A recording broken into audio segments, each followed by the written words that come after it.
Sir আপনাকে আপনার আচরণটা ঠিক করতে হবে। তৃণমূলের মতো আচরণ করবেন না, তৃণমূলের মতো আচরণ করবেন না। পুলিশের সাথে আমি বছর জড়াইনি।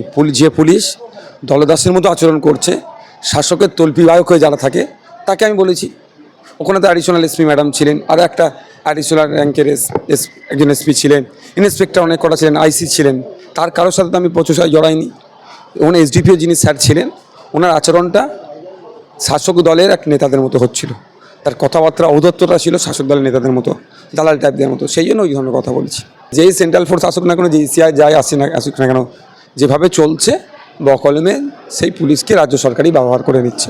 কিন্তু অফিসিয়ালি এখন police under the election commission of India. ব্যাপারটা হচ্ছে, শুনুন, ওই দিনকে বড় কিছু ঘটনা নয়, ছোট্ট একটা ঘটনা। আমাদের দলের একটা নেতৃত্ব জিজ্ঞাসা করেছে আইসি স্যারের আছেন, তো এইটুকু বলে দেওয়া যায় না কি আছে কি না নাই, ওখানে বোর্ড আছে দেখে নাও। উনি তার সাথে যে আচরণটা করেছেন, তৃণমূলের লোককে জিজ্ঞাসা করলে অত খারাপ আচরণ করে না, অসভ্যভাবে আচরণ হয়েছে সেইটা আমি ধরেছি। তারপর থেকে ওনার রণমূর্তি, উনি তো প্রথমে আমাদেরকে আঙুল তুলে কথা বলেছেন, এসডিপিও স্যার। তারপরে তো আমি আঙুল তুলি, তারপরে দালাল বলেছি। বললেন তাহলে তৃণমূলের থেকেও পুলিশের আচরণ খারাপ? হ্যাঁ, হচ্ছে তো। কারণ তৃণমূলের এমনও নেতা আছে, যদি 10 চক্রে ভগবান ভূত, জানি না দু একটা যে ভালো আছে কতদিন ভালো থাকবে, ওই ভালো নেতাগুলোর কথা বলছেন। আমাকে অন্যায়ভাবে আটকাচ্ছে 144-এর নামে, তার এটা রাগ হবে না আমার? এই বিষয় পারলাম বিধানসভাতেও তুলেছিলাম রাজ্য পুলিশের ভূমিকা নিয়ে। বারবার তো শাসকের আইনই চলছে।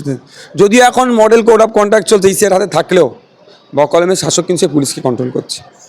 রেখাপাত্র সে হাইকোর্টে এসে রক্ষা কবচ চাইছে, আবার বিজেপি অপরদিকে হাজী নুরুল ইসলামের প্রার্থীপদ বাতিলের ঘোষণা করছে কমিশনের কাছে। হ্যাঁ, নমিনেশনের জন্য বেশ কিছু ক্রাইটেরিয়া আছে, সেই ক্রাইটেরিয়াগুলো ফুলফিল করতে হবে, নাহলে বাতিল হবে।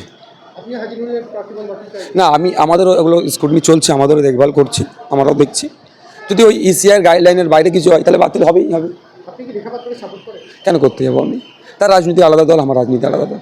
রেখাপাত্র যখন ওখানে আন্দোলনকারী হিসাবে ছিল, তখন রেখাপাত্রের কথা ভাবতাম, আন্দোলনটাকে দেখতাম। এখন রেখাপাত্র একটা রাজনৈতিক দলের প্রার্থী, সুতরাং অন্যান্য 5টা রাজনৈতিক দলের প্রার্থীর সাথে যেমন আমার রাজনৈতিক লড়াই, রেখাপাত্রের সাথে ওই একইভাবে রাজনৈতিক লড়াই আমার। পুলিশ এটা দেখিয়ে রাজনীতি করছে, এটাকে ভাঙতে দেওয়ার জন্য রাজনীতির ময়দানে এসেছি।